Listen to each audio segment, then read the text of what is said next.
हरे कृष्णा, दंडवत प्रणाम आप सभी को। तो आज हम एक विषय लेकर आए हैं, भौतिक संसार। तो बहुत सुंदर है ये विषय, ताकि हम इसको समझ पाएँ कि भौतिक संसार क्या है। तो भगवद गीता में भगवान श्री कृष्ण इस भौतिक संसार को दुखालयम अशाश्वतम कहते हैं। तो 8.15 का ये श्लोका है।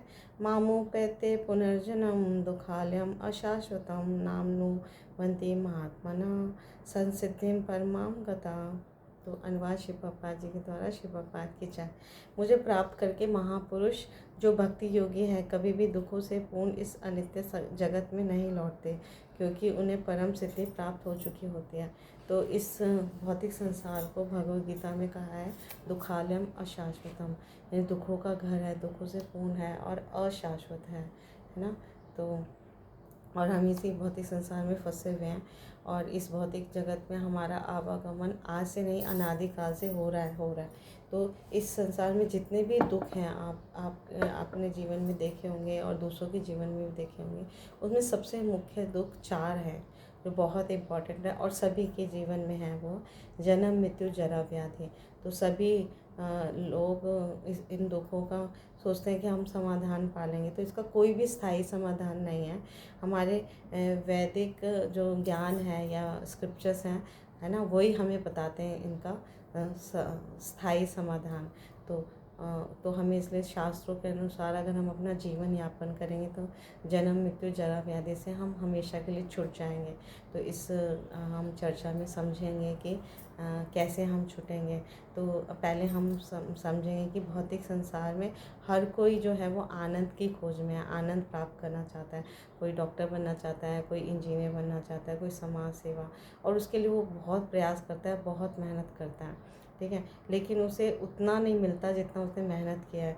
तो बाद में वो फिर विषाद करने लग जाता है या दुखी हो जाता है। तो ये हमारे दुखों का जो असली कारण है, वो सबसे पहला शुरुआत होती है कि हमने अपने आप को, हमारी गलत पहचान हमने कर लिया है।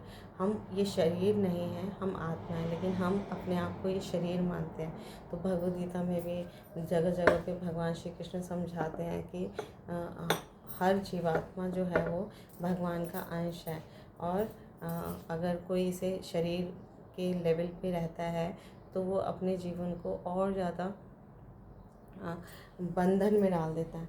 तो इसलिए हम अगर पहला ही ज्ञान हम समझें कि हम आत्मा है, हम ये शरीर नहीं है, तो फिर हमारा दुखों से हम ऊपर उठ जाएंगे और इस भौतिक संसार से हम मुक्त बहुत आसानी से हो पाएंगे।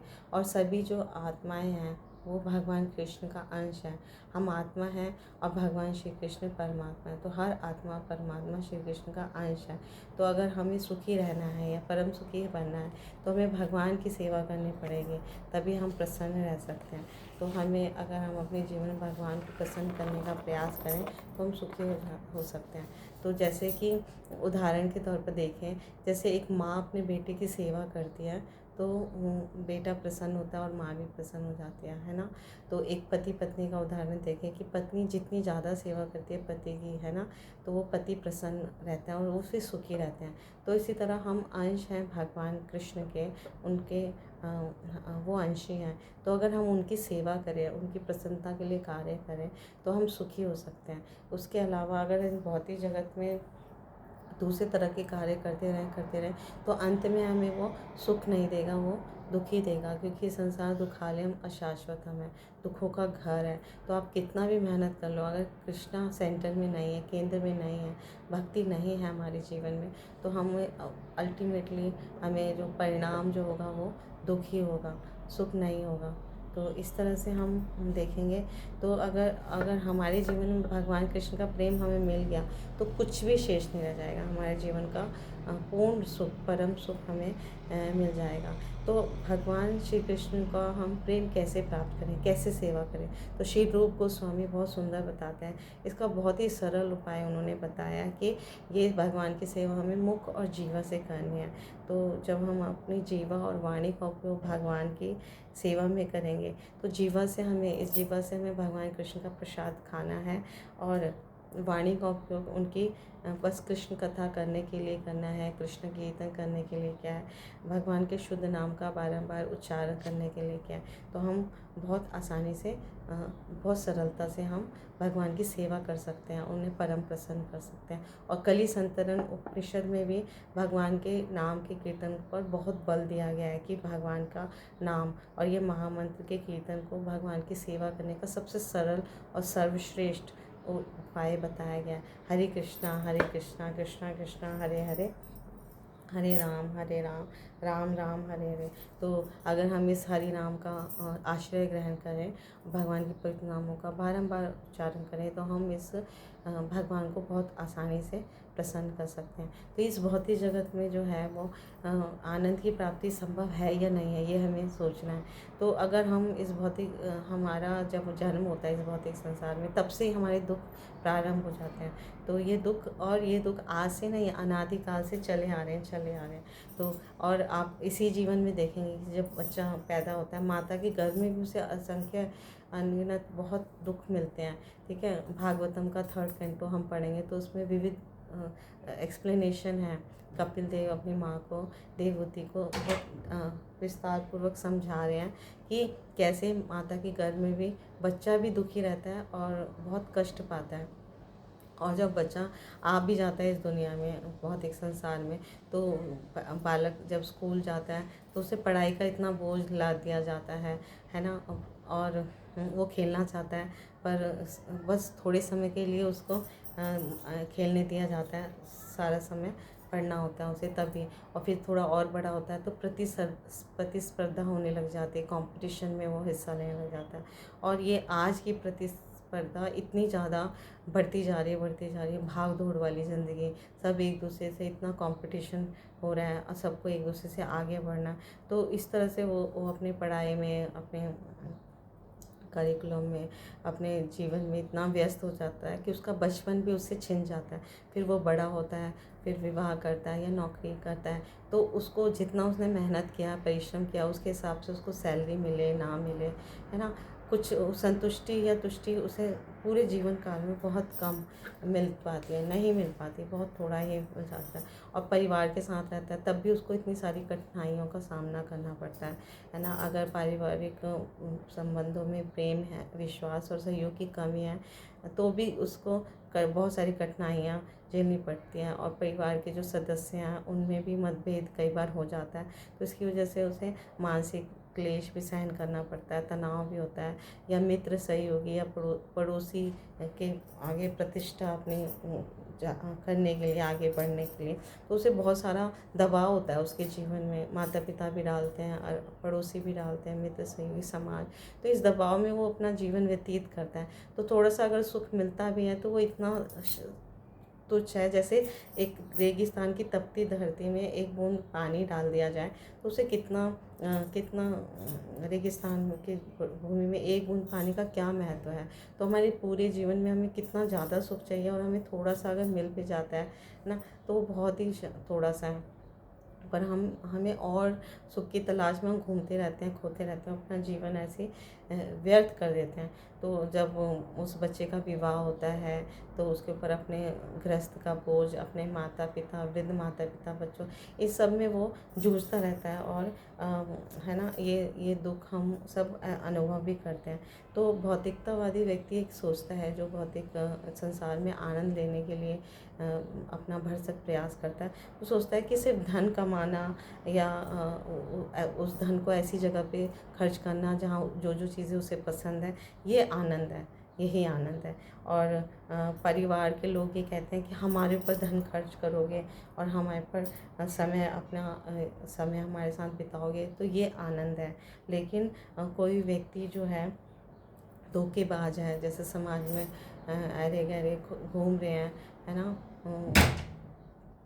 तो वो जो धोखेबाज है वो कहते हैं कि तुम मुझे पैसा दोगे तो मैं तुम्हें एक आंतरिक सुख की या अनुभूति, आनंद दूंगा, तो अनुभूति करा दूंगा। तो ऐसे वो उनको धोखा देते हैं, उनसे पैसा, धन लूटते हैं। लेकिन एक जो फिलोसफर होते हैं, दार्शनिक होते हैं, वो ये कहते हैं कि मैं तुम्हें उतनी मात्रा में अनुभूति दूंगा, सुख की अनुभूति दूंगा जितना तुम भला करोगे या पॉजिटिव थिंकिंग रखोगे। लेकिन हमारे वेदों में क्या कहा गया है, हमारे स्क्रिप्चर्स में साधु पुरुष शास्त्र क्या कहते हैं कि हमें आनंद की अनुभूति वास्तविक ज्ञान से होती है ना। जब हमें ज्ञान मिलेगा तो इसमें हम, जब हमें ज्ञान मिलेगा कि परम सुख जो है भगवान की सेवा करने में, भगवान कृष्ण की प्रसन्नता में है, तो हम तभी हम सुखी रह सकते हैं। अदरवाइज़ आप देखिए, इस संसार का जो बहुत धनी व्यक्ति है या बहुत सब कुछ है उसके पास, गाड़ी बंगला परिवार, तभी वो सुखी नहीं है अगर कृष्णा नहीं है उनके जीवन में।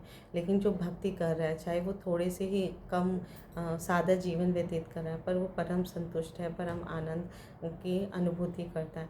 तो अगर जीवन की जो बेसिक आवश्यकताएं, मूलभूत सुविधाएं अगर कोई प्राप्त कर लेता है तो सोचता है कि हम आनंद में जीवन जी रहे हैं। लेकिन जीवन का सबसे बड़ा भय जो होता है वो सभी के लिए है, मृत्यु का भय, है ना। तो एक भौतिकतावादी व्यक्ति बहुत डरता है मृत्यु से, लेकिन भक्त नहीं डरता, क्योंकि सारा जीवन वो मृत्यु की तैयारी करता है। भगवान को प्रसन्न करने के लिए वो अपना जीवन, सारा जीवन पर्यंत प्रयास करता रहता है। तो मृत्यु के समय भगवान उसकी रक्षा करने के लिए आ जाते हैं और रक्षा करते हैं, है ना। और उसे दृढ़ विश्वास भी होता है, अवश्य रक्षिते कृष्णा, भगवान कृष्ण जरूर आएंगे उसकी रक्षा करने के लिए। लेकिन भौतिकतावादी व्यक्ति के सामने भगवान काल के रूप में प्रकट होते हैं और मृत्यु के समय उसका सब कुछ छीन लेते हैं, हरण कर लेते हैं।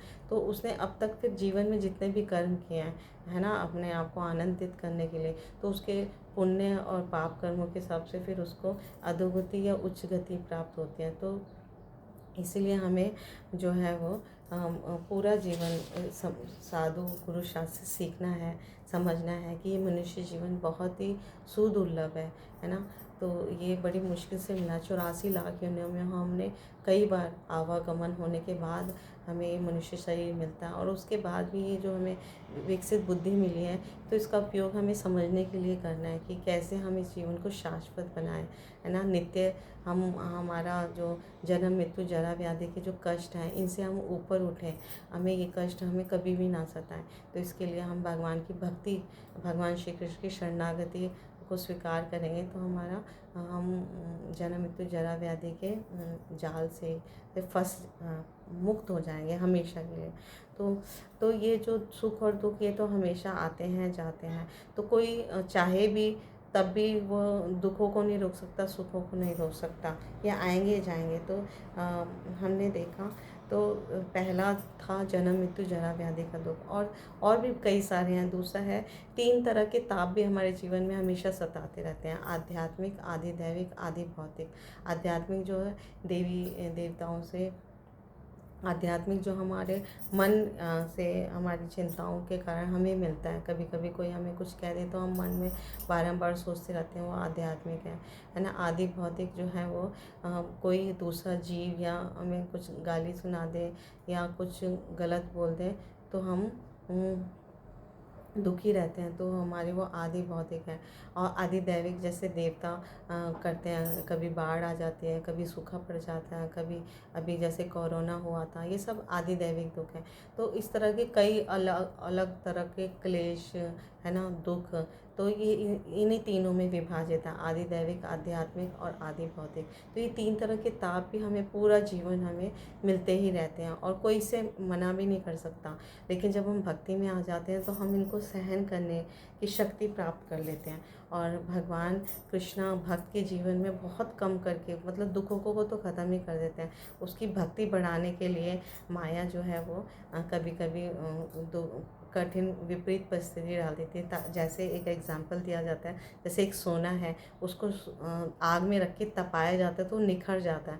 तो इसी तरह अगर भक्त के जीवन छोटे मोटे दुख आते हैं तो उससे वो और ज़्यादा दृढ़ श्रद्धा भगवान के प्रति उसकी बढ़ जाती है और भक्ति बढ़ती है ना। तो इसलिए हमें विपरीत परिस्थितियों में भी भगवान को ही याद करना है, क्योंकि वही रक्षा करेंगे। क्योंकि सारे देवी देवता जो हैं उन सबके स्वामी भी भगवान कृष्ण हैं, वो मूल है। ब्रह्म संहिता में ब्रह्मा जी कहते हैं, ईश्वर परमा कृष्ण सच्चिदानंद विग्रह अनादिरादिर गोविंदा सर्व कारण कारणम। सभी कारणों के मूल कारण भगवान कृष्ण हैं, वही ईश्वर हैं। उनका जो विग्रह है वो सच्चिदानंद विग्रह है। अनादि आदि कारण, सबके आदि कारण भगवान कृष्ण हैं, वो मूल है। तो जब ब्रह्मा जी, शिव जी और नारद आदि सभी देवी देवता, सरस्वती माँ, सभी देवी देवता जब भगवान कृष्ण की भक्ति करते हैं और वैष्णव हैं, परम वैष्णव हैं, तो हम तो एक भौतिक संसार के तुच्छ प्राणी हैं, तो हमें क्यों नहीं उनका अनुसरण करना चाहिए। तो हमें भी भगवान की भक्ति में अपने आप को संलग्न करना चाहिए। तो तीसरा जो हम आते हैं वो है, तीसरा जो दुख है वो है काम, क्रोध, लोभ, मोह, मद, मात्सर्य।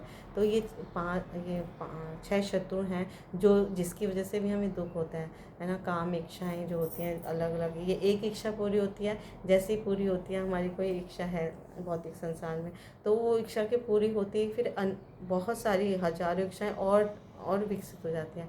जैसे ही वो पूरी होती हैं फिर और, तो अनेकों अनेकों ये इच्छाओं की श्रृंखला चलती रहती है जीवन पर्यंत, कभी ये समाप्त नहीं होती, क्योंकि कृष्णा नहीं है ना सेंटर में, भक्ति नहीं है। इसलिए ये काम इच्छा, और ये जब अगर पूरी हो जाती है तो लोभ उत्पन्न होता है, और पूरी नहीं होती तो क्रोध उत्पन्न होता है। तो काम ऐशा, क्रोध ऐशा, रजोगुण समुद्भवा। तो भगवान श्री कृष्ण भी कहते हैं कि ये जो इच्छाएँ हैं इससे काम, क्रोध, लोभ ये बढ़ता है। 3.37 का ये श्लोक है। कामेशा क्रोधेशा रजोगुण समुद्भवा महाष्णो महापाप्मा विधेयना में वैरिणम। श्री भगवान ने कहा, हे अर्जुन, इसका कारण रजोगुण से संपर्क से उत्पन्न काम है, जो बाद में क्रोध का रूप धारण करता है और जो इस संसार में सर्वपक्षी पापी शत्रु है। तो काम अगर पूरा हो जाए तो लोभ में परिणत हो जाता है, और नहीं होता तो क्रोध में परिणत होता है। और क्रोध जो है वो सर्वभक्षी, हमारा सर्वभक्षी सबसे ज़्यादा शत्रु क्रोध है। तो हमें कैसे नियंत्रित करना अपने काम को, क्रोध को। जब हम भक्ति करेंगे तो धीरे धीरे सीखेंगे, भक्तों की संगति में हम सीखेंगे कि इनको कैसे नियंत्रित किया जा सकता है। इसलिए हमें भक्तों का संग करना चाहिए। और लोभ, मोह, मद है ना, मद भी हो जाता है, अहंकार हो जाता है कि मैं इस पद पे हूँ तो मेरा सब सम्मान करे। थोड़ा सा सम्मान नहीं मिलता तो वो डिप्रेशन में चल जाते हैं कई लोग, है ना। तो वो चीज़ भी सही है। मत्सर्य, बहुत ईर्ष्या होती है कि कैसे हमारे पड़ोसी या हमारा भाई बंधु वो हमसे आगे बढ़ रहा है। तो ये भौतिक जीवन की ये दुख हैं, तो वो अंदर ही अंदर जलाते रहते हैं मनुष्य को। लेकिन इसके लिए हम नहीं आए, हम काम, क्रोध, लोभ, मोह, मद, मात्सर्य के लिए हमें ये जीवन नहीं मिला। हमारा ये एक अमूल्य निधि हमें मनुष्य जन्म मिला है, तो हम वेस्ट कर रहे हैं अगर हमारे अंदर ये विकार हैं। तो भक्ति जब हम करते हैं, भक्तों के साथ रहते हैं, तो हम इनसे भी विजय पा लेते हैं, इनको भी नियंत्रित करना सीख जाते हैं। तो इसलिए हमें भक्ति में अपने आप को संलग्न करना है। और चौथा जो है वो सबसे इम्पोर्टेंट है, काल, कर्म और माया के दुख। काल जो है, अलग अलग काल में हमें अलग अलग तरह के दुख मिलते ही रहते हैं, संताप होते रहते हैं, है ना। तो जैसे बाल्यावस्था में दूसरे तरह के दुख होते हैं, है ना। और जब हम बड़े होते हैं तो अलग तरह के दुख होते हैं। तो ये होते अलग अलग कालों में। तो ये काल जो है वो भगवान कृष्ण का ही एक दूसरा नाम है, इसको शाश्वत समय कहते हैं।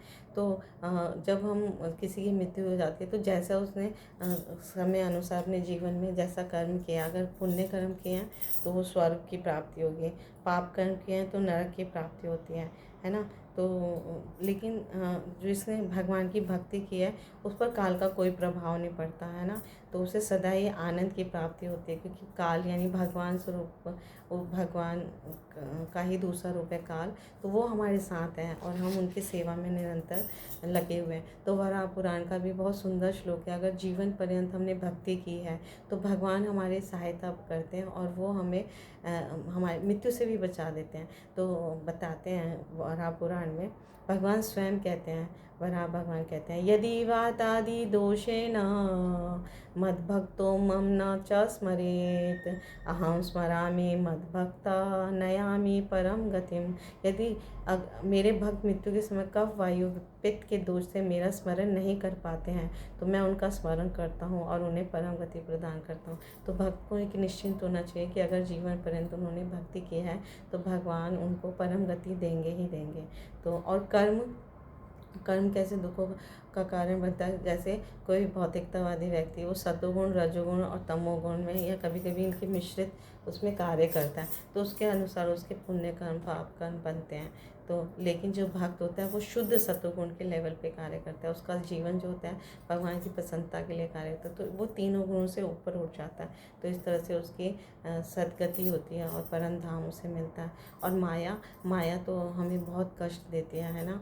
तो लेकिन माया का कार्य होता है लोगों को भ्रमित करना, ये समझाना कि तुम ये शरीर हो और शरीर से संबंधित सारे जो सगे संबंधी है वो तुम्हारे अपने हैं, है ना। तो इस तरह से उसको बचपन से ही स्वजन या अपने संतान या है ना संबंधी के प्रति एक मोह रहता है ना। तो वो इससे ऊपर कुछ नहीं सोच पाता और उसी की वजह से वो अनेकों अनेक पाप कर्म में लिप्त होता होता जाता है कि मुझे अपने सगे संबंधियों को, अपनी संतान को सुख देने के लिए हर तरह का कार्य करना है, पर वो सोच नहीं पाता है ना, क्योंकि माया ने उसकी बुद्धि भ्रष्ट कर दिया। सोच नहीं पाता कि ये मेरे लिए सही है, ये मेरे गलत है।